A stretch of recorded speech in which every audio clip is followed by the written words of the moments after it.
মিহিকে এতটা ভালোবাসার জন্য অসংখ্য ধন্যবাদ। তোমরা মিহির জন্য এতটা ভাবো, এতটা প্রে করো।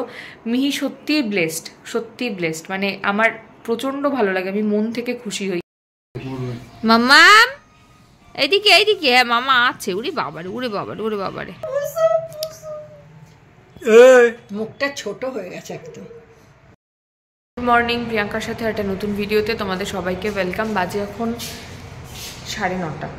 আমি যাচ্ছি একটু বাজারে। মেয়ে কালকে রাত্রিবেলা আর পটি করেনি, বাট আজকে সকালে উঠে আবার অনেকটাই জলের মতন পটি করেছে। অরিন্দম আছে মেয়ের কাছে, ওকে একটু ওয়ারিস খাওয়াচ্ছে। আমি এখন যাচ্ছি বাজারে। আজকে তো শিবরাত্রি, বাট মন্দিরে গিয়ে জল ঢালা মনে হচ্ছে না আজকে হবে, মনে হচ্ছে না হবেই না। ঘরে শিব ঠাকুর আছে, তাকেই জল ঢালবো। একটু ফুল টুল আনবো, মেয়ের একটু পটল আনবো, আর দেখি একটু পনির টনির এইসব একটু আনতে হবে। চলো যাই আগে বাজারে, তারপর আবার কথা হচ্ছে। এখান থেকে নিয়েছি শসা, কলা। এখন বাজে 1:15। এসে আর একটু সময় পাইনি যে আমি ভিডিওটা অন করব, মানে কি যে চলছে। এখনও পটি কমেনি, সকালবেলাও দুবার হয়েছে, ওষুধ আর একবার খাওয়ানো হয়েছে, ওআরএস তো চলেই যাচ্ছে। আজকে এই দেখো এদিকে এই একচোট জামা কাপড় দিচ্ছে, এটা হচ্ছে সেকেন্ড রাউন্ড। এর আগে ফার্স্ট রাউন্ড কেচে সেগুলো শুকানো হয়ে গেছে, এটা সেকেন্ড রাউন্ড কাঁচা। মানে কিছু নেই ঘরে, আর একটা চাদর নেই, ছাদে চাদর মেলতে হয়েছে আজকে। যাই হোক, আমি এখন একটু ছাদে যাচ্ছি, কারণ একটা জিনিস দেখাই। দাঁড়াও, সোফার অবস্থা দেখো, মানে পুরো সোফা টোফা যেখানে পেরেছে সেখানে পটি হয়েছে, কিছু করার নেই। যাই হোক, আমি এখন একটু ছাদে যাব, এটাকে একটু রোদে দেবো। আর ওই কালকে সোফার কভারটাতে পটি হয়েছিল, ওটা কাঁচা হয়েছে, ওটাকে একটু রোদে দিয়ে আসবো। চাদরগুলো মেলা আছে, যদি শুকিয়ে যায় চাদরগুলো নিয়ে চলে আসবো। চলো একটু ছাদে যাই। চলে এসেছি ছাদে, আমি জাস্ট তাকাতে পারছি না। বাবারে বাবা কি রোদ, দাঁড়াও দেখা। চাদর মেলে দিয়ে গেছিলাম, 1, 2, 3টে, নিচে আরও একটা কাঁচা হয়ে গেছে, আর একটা লিপিদির জন্য ভিজিয়ে দিয়েছি, 5খানা শুকিয়ে গেছে। নিয়ে যাই আর এটাকে মেলে দিই। দাঁড়াও আগে তুলে এটাকে মেলি, তারপরে চাদরগুলো তুলি। আচ্ছা, আমার চাদর ফাদর তোলা, ওই যে সোফার কভার মেলে দিয়েছি, মেয়ের ওটা মেলে দিয়েছি, ওটা শুধু এখনও শোকায়নি। কোথায় গেল রে ভাই, দেখতে পাচ্ছি না। যাই হোক, ওই যে ওখানে একটা রয়েছে, ওটা শোকায়নি এখনও, ওটা শোকাক। আমি বলছি একটা কাজ করি, 3টে চাদর শুকিয়েছে যখন, একটা ওখানে আরেকটা চাদর আছে, ওই চাদরটাকে তুলে আমি কেচে দিই, দিয়ে এর মধ্যে একটা পেতে দিই, কারণ ওরা আজকে প্রচুর কেচেছে ভাই, মানে কিছু বলার নেই আমার। এই দিদিটা মানে বাঁচিয়েছে বলতে পারো হয় এই সময়। দিদির আজকে অনেক কাচাকুচি আছে, আমি এখন একটা কেচে ছাদে মেলে দিলে শুকিয়ে যাবে টুক করে। কোথায় গেল ভাই 2? হ্যাঁ চলো যাই, এবারে স্নান করব, স্নান করে পুজো করব। কখন এনেছি ঠাকুরের জিনিসপত্র, এখনো পুজো করিনি। সকালে একটু চা বিস্কিট খেয়েছি, অন্য সময় পুরো নির্জলা হয়ে দিই, বাট আজকে পেরে উঠলাম না, তো একটু চা বিস্কুট খেয়েই আজকে দিচ্ছি ঠাকুরকে, কিছু করার নেই। চলো আগে দিয়ে নিই। পুজো কমপ্লিট। কটা বাজে একবার দেখি, বাবা 3:10 দাঁড়ো দেখাচ্ছি। আমার শিব ঠাকুরই দেখা যাচ্ছে না, এই যে আমার শিব ঠাকুর এখানে। যাই হোক, হয়ে গেছে মোটামুটি পুজো। এখন ঠাকুরের বাটাটা তুলে নেব, তুলে নিয়ে তারপরে খাওয়া দাওয়া করব। মেয়ে ঘুমিয়ে পড়েছে আজকে সকাল থেকে, তো মেয়েকে একবারও দেখাইনি। ঘুম থেকে উঠুক, উঠলে একবার মেয়েকে দেখাবো। অরিন্দম, মেয়ে উঠলে একবার দেখা যাচ্ছে, সকাল থেকে একবারও ওকে দেখানো হয়নি। ঘুম থেকে উঠলে একবার দেখাস। চল খেয়ে নিই আমরা। মাম্মা এইদিকে হ্যাঁ মামা আছে। উড়ে বাবারে মামাকে আজকে পছন্দ হয়েছে। লে বাবালে, মাম্মা তোমার ছলির কেমন আছে একটু বলে দাও সবাইকে, একটু বলে দাও তোমার ছলি কেমন আছে। না হবে না, এখন মামাকেই চাই।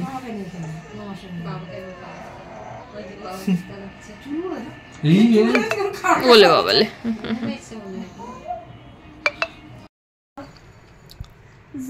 এই যে স্কুল কবে খুলবে আবার? কালকে ভর্তি। এই তো শেষ হলো, মানে এক সপ্তাহ। আজকে রেজাল্ট বেরিয়ে গেছে, আজকে কালকে ভর্তি। ওদের অ্যাকচুয়ালি অনেকটা গ্যাপে তো ম্যামটা খাতা খাতা দেখে। আরে এই করেই পেটটা খারাপ করে, সবার গাল চেটে বেরোবে।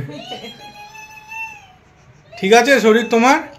বল আমি তো তোমাদেরই তো গাল চাটি, তাহলে আমার এরকম অবস্থা হয় কি? ওই তো আমাদের গাল চেটেই হয় তো, আমাদের গাল চেটেই তো হয়।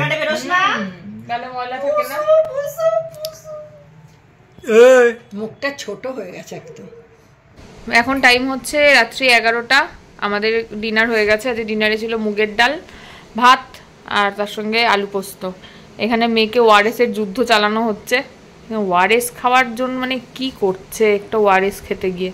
মাম্মা সবাইকে একটু টাটা বলে দাও, এদিকে তাকাও, এদিকে তাকাও একটু, সবাইকে বলো আজকে আমি অনেকটা বেটার আছি, বলে দাও। আচ্ছা তাহলে তো বাবা শুনিয়ে দাও মাম্মা, বাবা বলে। এই জন্যই তো পেটগুলো খারাপ হয়, আর কি হচ্ছে। ওইটা মুখে দেবে না ভাব, কি দুষ্টু হয়েছে।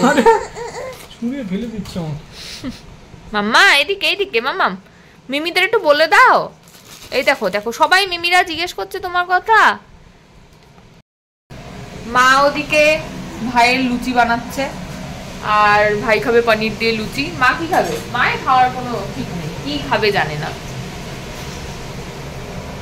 হাসছে আবার, মানে লজ্জাও নেই নিজে, কি বলবো আর। সবাই কি খাবে তার ঠিক আছে, আমি কিছু একটা খেয়ে নেবো। আমি কালকে দেখাবো মা দুপুরে কি দিয়ে ভাত খায়, আমি ভুলে যাই রোজ দেখাতে। কি দিয়ে ভাত খাওয়া সবথেকে ভালো খাবার কালকে দেখাবো। কালকে মনে করিও তো যখন তুমি খেতে বসবে তখন দেখাবো আমি। এই যে ভাইয়ের জন্য লুচি হচ্ছে, আমাদের জন্য আলু পোস্ত, মুগের ডাল। মা কিন্তু কোনোটাই খাবে না, না মুগের ডাল খাবে না আলু পোস্ত খাবে। কি খাবে মা? ও হ্যাঁ, একটা জিনিস হয়তো খেতে পারে, জানি না এটা আদৌ খাবে না। খাবে এটা? হ্যাঁ বাহ, তাহলে বিট ভাজাটা কার জন্য করিয়েছো? আমি তো বিট খাবো না, পাগল। এক বিট গাজর খেয়ে আমার যে অবস্থা, আর আমি জীবনেও বিট মুখেই দেবো না। এই ভালো করতাম আমি বিট খেতাম না, বিট খেয়ে আমার সব গড়বড় হয়ে গেছে। এটা আমি সিরিয়াসলি কি দিয়ে খাবো তুমি রাত্রেবেলা? খাবো কি দিয়ে? এই যে মায়ের ফুলকো ফুলকো লুচি রেডি হয়ে গেছে ভাইয়ের জন্য। আর ভাই কি করছে দেখাচ্ছি। কি এতগুলো খাবে না ভাই? আমার এটা খেতে ইচ্ছা করছে কিন্তু আমি খাবো না। ভাই কি করছে একবার দূর থেকে দেখাই। Radioactive isotopes began to decay at the known rate by measuring the remaining amount of carbon-14 in a sample and comparing it to the initial concentration of the carbon-14. বছরে কয়েকবারই এরকম দৃশ্য দেখা যায়, তো তাই দেখলে ভালোও লাগে। সব সময় তো দেখা যায় না। অনেকেই তোমরা আমাকে মিহির কথা জিজ্ঞেস করছো, বাট আমি সত্যি এতটাই ব্যস্ত মেয়েকে নিয়ে আমি সবাইকে রিপ্লাই দিয়ে উঠতে পারিনি। তোমরা সবাই মিহিকে খুব খুব খুব ভালোবাসো আমি জানি, বাট সরি কিছু মনে করো না। আমি মানে মেসেজগুলো দেখছি আসছে, বাট রিপ্লাই যে দেবো সেই সুযোগটুকু আমার হচ্ছে না, তাই জন্য আমি দিতে পারছি না। আর যাই হোক আজকে একটু বেটার আছে, পটিটা বাড়ে কমেছে ফ্রিকোয়েন্সিতে, মানে কম আর কি। চলো দেখা যাক কি হয়, কালকের আপডেটটা আবার কালকে দেবো। আজকের মতো ভিডিও এখানেই শেষ করছি। আর আজকে আমাকে একটু ফ্রেশ লাগছে, তো কালকে সত্যি খুব ডাউন লাগছিল। আমি মনের দিক থেকে এতটা বেশি ভেঙে পড়েছিলাম, আর নিজের শরীরটাও এতটা খারাপ লাগছিল যে আমাকে একদম মনে হচ্ছিল যেন কি হয়ে গেছে আমার সাথে, কি ঘটে গেছে আমার জীবনের উপর দিয়ে। অ্যাকচুয়ালি তাই সেরকমই ঘটেছিল, মানে আমি প্রচণ্ড ভয় পেয়ে গেছিলাম কালকে। আজকে নিজে অনেকটা বেটার, দেখা যাক মেয়েও হয়তো কালকে থেকে একটু বেটার ফিল করবে। মেয়ে ঘুমিয়ে পড়েছে, আর আজকের মতন ভিডিওটা এখানেই শেষ করছি। ভিডিও ভালো লাগলে please like comment share and subscribe. ফেসবুকে দেখলে পেজটাকে প্লিজ একটুখানি শেয়ার করে দিও। আর তোমাদের প্রত্যেকের ভালোবাসায় খুব তাড়াতাড়ি এই পেজটাও অনেকের কাছে পৌঁছেছে, অনেক পুরনো মানুষকে আমি ফিরেও পাচ্ছি। তোমাদের প্রত্যেককে অনেক অনেক অনেক থ্যাঙ্কস। আর মিহিকে এতটা ভালোবাসার জন্য অসংখ্য ধন্যবাদ। তোমরা মিহির জন্য এতটা ভাবো, এতটা প্রে করো। মিহি সত্যিই ব্লেসড, সত্যিই ব্লেসড, মানে আমার প্রচণ্ড ভালো লাগে, আমি মন থেকে খুশি হই। আমি জানি না আমি কতটা তোমাদের বোঝাতে পারি, বাট আমি এক বিন্দুও বাড়িয়ে বলছি না। তোমরা যখন মিহির কথা জিজ্ঞেস করো, মিহির জন্য চিন্তা করো, আমার মনে হয় যে আমার এক্সটেন্ডেড একটা ফ্যামিলি। আমি কখনো তোমাদেরকে আমার থেকে আলাদা করে আমি দেখি না। আমার মনে হয় তোমরা আমার বন্ধু, আমার ফ্যামিলিরই লোকজন। এবং তোমাদের সাথে আমি আগেও বলেছি, কথা না বললে আমার নিজের মনে হয় যেন সারাদিনে কি একটা হলো না। তো thank you thank you thank you so much. চলো আজকের মতো এখানেই ভিডিওটা শেষ করি, আমি একটু রেস্ট নিই, আবার দেখা হবে পরের একটা ভিডিওতে। টাটা।